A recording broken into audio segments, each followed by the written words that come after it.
Hello friends, I thought today I would share with you this black-billed magpie who's taking a bath in my bird bath in my backyard. I caught this while I was eating breakfast out on my porch one day recently. Hello friends, and welcome to my channel, which is called Rocky Mountain Gardens. And I welcome any new people who are here for the first time, and maybe you've never seen my garden before. But as you saw in the title, this is my last garden tour of 2025. And after a successful garden tour with our Colorado Springs Garden Tour group who hosted it, it was a beautiful summer that I have really enjoyed spending time out here. And I hope you'll enjoy me sharing it with you today. So I'm also including in my tour several native plants that I have added to my garden this summer. I'm trying to get on the bandwagon and introduce more garden plants that are natives, so the local wildlife and pollinators can take advantage of them. Okay, are you ready to get started? Let's go. We had a fantastic soaking rain last night, and it's wonderful because it's been a while since we've had such a fabulous rain here where I live. And so I thought I would start in my side garden over here with my garden arch that you've seen before. But here it is with, on this side over here, you can see that my Virginia creeper has started to really reach up toward the top of the arch. On the right side, I have my vinca vine growing, and it's a little bit slower moving than the Virginia creeper, but eventually they should meet up here in the middle at the top. Wish it was completed by now because it would be fantastic for you to see, but maybe I'll publish a photo when it has joined at the top, which hopefully will happen before winter, and then you can see it in a photo for perhaps. Okay, so here I also have some plants growing on the sides of this walkway, and then you can see my two tall pine trees right there that I simply adore.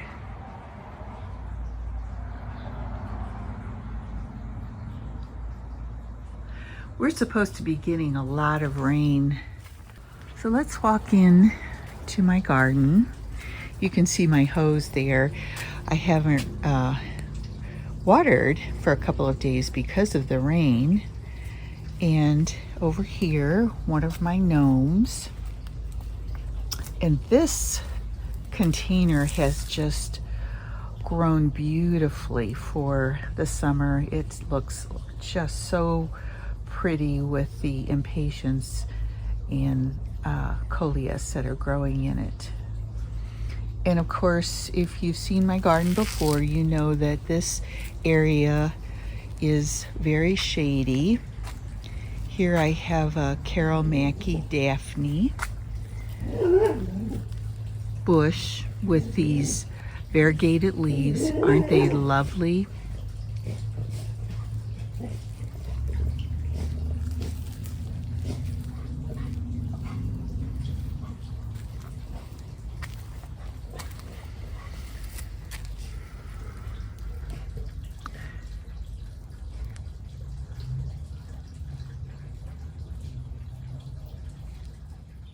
Guys, you won't believe it, but I actually have a rabbit in my yard right now. And between the rabbits and the grasshoppers, a lot of my plants have gotten chewed up on, such as this little heuchera here, which was very pretty, but I'm just crossing my fingers and hoping it returns next summer and looks pretty again. Look at this darling little gnome. This is from my friend Laura. I think I've said this before, but when you have something in your garden like gnomes, people see them and they realize, oh, Mary likes gnomes.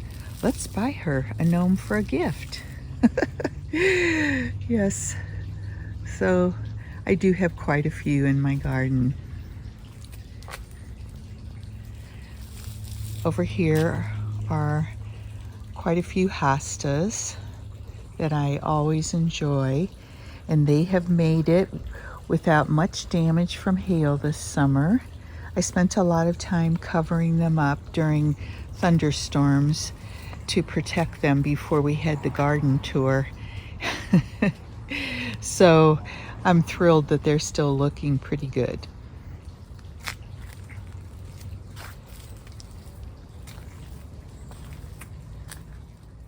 I have a few echinacea that were slowly blooming and looking pretty. One of my favorite flowers, but you know, I've had a heck of a time trying to grow them in my garden. Here you can see all the water on my lilac. It's still very wet out here, but not raining at the moment, which I'm thankful for, so I could film this for you today. There we are. I have one brand new bloom on my Monarda. Many of my Monardas are going to seed, which I am letting that happen so that hopefully it'll fill in a little bit more next summer here in this area, and I can have a beautiful Monarda garden. And here is a pot with my European geraniums in them, and they have finally started to really take off. It's taken all summer, and they're finally starting to look glorious.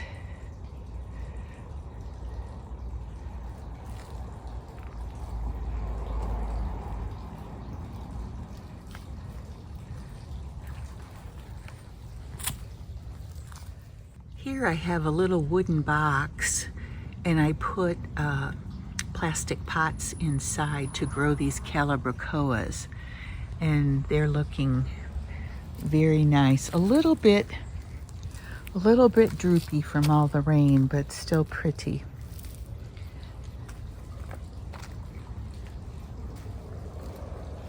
Here's some more of my European geraniums. They're blooming like crazy these days. And finally over here, they're starting to cascade down. One thing I have learned about them is that you need to keep them deadheaded so they'll continue to bloom. So I've been out here religiously clipping off the dead heads and hoping for more blooms. I wanted to share with you this pretty grass. It's, I believe, it's certainly a native, and I believe it's blue grama grass. And guys, I want you to see inflorescence. These inflorescences look like little eyelashes. I wish I could get it in better focus for you. They're really unusual and very pretty in the garden. My little rose bush that I bought last year finally has a bloom. It died back pretty much to the ground, but it's finally returning. Hopefully next year it will do better. You know, we can always look forward to the future in a garden because you never know what will happen in the following year. This is a dahlia that is coming along. It was very slow to emerge from the soil, but I have one dahlia there, and over on this side of the path is a second one. This one is smaller. So I'm looking forward to seeing the blooms that come off it. That will be very exciting. Look at this fantastic bloom on my zucchini. That plant is, I hope, going to produce some zucchinis for me. And right here, this is the first year I've tried to grow peppers. So this is a pepper plant, and I don't really see any peppers. Oh, right here, I think I'm going to have a pepper blooming on those two spots. Sorry, not blooming, but growing. I have carrots and tomatoes. Everything is very slow this summer, coming into its own because of the cool temperatures we've had, and really quite a bit of rain, which I'm of course thankful for. This is an interesting plant. You might like to see another native. It's called lead plant. Aren't those tiny leaves gorgeous? I just think they're precious.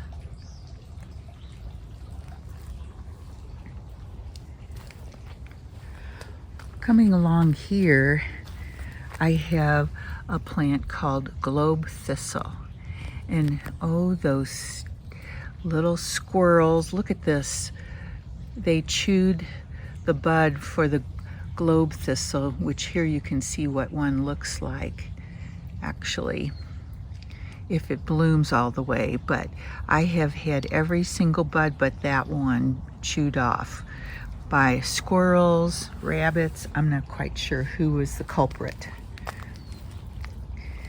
In these containers, I have more of my European geraniums, and look at this pot that I have placed in this basket. I like baskets in the outdoors. How about you guys? And they're so inexpensive at thrift stores. You can find them, and if they get a little damaged outside, no problem. You can always get another one. Very pretty. If you're not familiar, this is a plant that's used a lot in Colorado. It's called Russian sage. It's very drought tolerant. Now over here against my fence, you can see my Joe Pye weed growing. It is such a hardy native plant and just does beautifully. And of course, it's so wet out. I'm not sure the pollinators are out, but yesterday I saw many bees and butterflies on the flowers. They're very attractive to them. So if you're looking for a pretty native that blooms later in the summer, this is a perfect example of one that you could add to your garden with these pretty pink flowers. If this is your first time to my garden for a tour, here I have an old aspen tree that was dying that I had an arborist come and cut most of it away, and then I'm using it to hang pots on. Looks really nice. And there's a birdhouse that I got thrifting and painted in a kind of a cute design, I think. And those of you who've been here before know that this is my fairy garden. And since I have grandsons, I have put, besides fairies, I have put pirates and dinosaurs in the garden.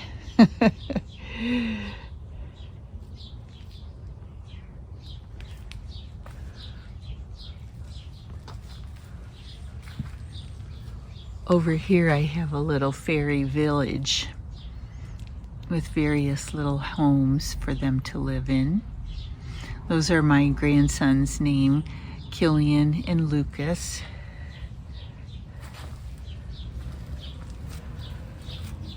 Over here we have a little trike that is planted with some impatiens, not blooming at the moment though, and more little fairies and gnomes, little houses. You can see the gnome taking a nap there, hanging from the tree. And up here in my blue spruce tree are my collection of birdhouses that are hanging from the branches.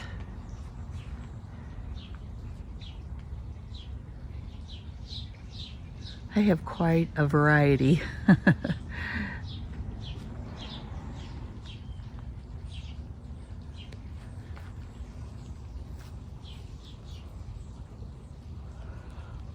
On this side of my raised bed, I have lots of Virginia creeper going.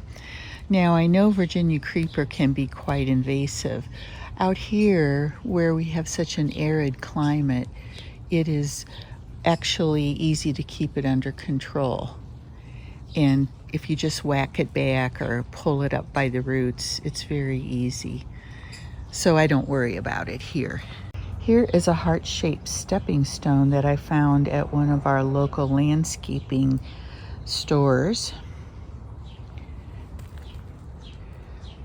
Some Tradescantia growing there with also these Tahitian bridal veils, the green leaves that you see here. And they grow these tiny white flowers on them, especially when you grow them outdoors. They're quite fun to grow and make a pretty combination in a pot. Here's my back swing.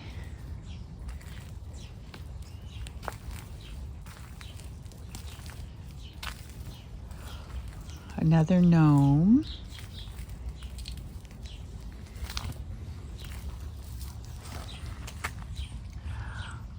I wanted to show you how tiny my tomatoes are. Isn't that fascinating? They're probably about as big as my thumb. And then I have one trying to grow, and I hope I can eat it on a tomato sandwich in the future. One of my favorite summer treats. And then we have some herbs like basil and parsley I usually grow. Now over here I have a stand of variegated Solomon seal, and do you see how sort of beat up the leaves look? That's actually from hail during the summer. But I think I started with 1 or 2 plants, and they have spread into this huge clump over the years, and I just really like them. They're very pretty, and in the spring they get little white flowers under their leaves that hang down like little bells. They're very nice. Here's my peppermint that I grow for making mojitos. And here's another pot that has more flowers on it from the Tahitian bridal veil. And there is also Tradescantia growing in there. Now this area gets a little bit of sunlight later in the day, but is mostly in the shade. So I've had a hard time trying to find what will grow well in this pot here that I keep on this old chair that I got for free. It was sitting on the side of the road, said free, take them, and I did. But in any case, I think this combination is working. There's a dark coleus in the back, this bubblegum, holy smokes, not pansy. What is this flower called? You all know the name, I know. Anyway, I'll put it up there just in case you don't. Anyway, this combination seems to be flourishing in this spot. If you have a combination of plants in a container that did really well for you, I suggest taking a photo of it for the next summer so you can repeat that combination. Use it again.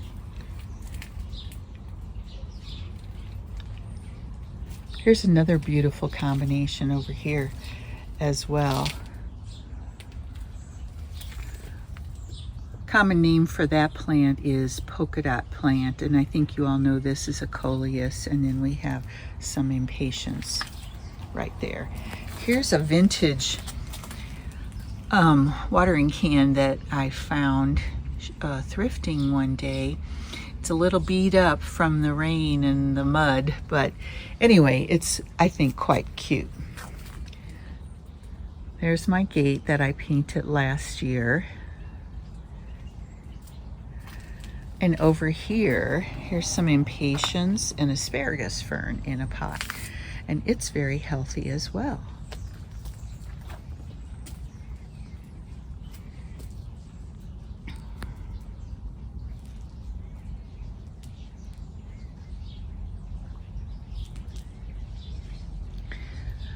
This gnarly tree right here is an autumn purple ash, and I'm keeping my fingers crossed that we don't get that emerald ash borer in our area. That might kill this tree. So I'm hoping it stays healthy. On this side of my shed, I have that thrifted little chair, looks like an ice cream parlor chair. And this swan that my daughter gave me for Mother's Day. What a lovely piece. I adore swans, and that one has been so pretty in my garden this year. Now over here, I have the beginnings of black-eyed Susans coming up. These reseed themselves every year, and I'm never sure where they're going to appear in this area, but they are so pretty for the fall, don't you agree? And then over in this direction is a view of my fountain and my outdoor dining table. And here's a very successful container also with that marguerite, sweet potato vine, bubblegum petunias. That's the word I was trying to think of earlier. And when we go around the other side, you'll see I have another type of petunia growing as well. And guys, over here, I have this whole stand of asters, purple asters. Look how pretty they are. Oh my goodness. And these are supposed to be very popular with pollinators also. And you can see on all of these plants, there are many, many buds.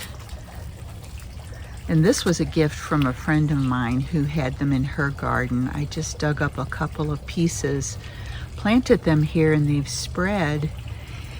And when they're in full bloom, this whole area is covered in purple. Just gorgeous. Since this is the last tour of my garden for the season, I just want to finish it off by saying thank you for stopping by my channel. Thank you for being part of my YouTube family. And I encourage you to subscribe because I always continue making videos throughout the year. And since we can't garden in the winter, I focus on things inside my house. Decorating for the holidays. You can see how gray the skies are. And look at this glorious hosta. Is it not gorgeous? It seems to get a little bit bigger every year, which makes me happy.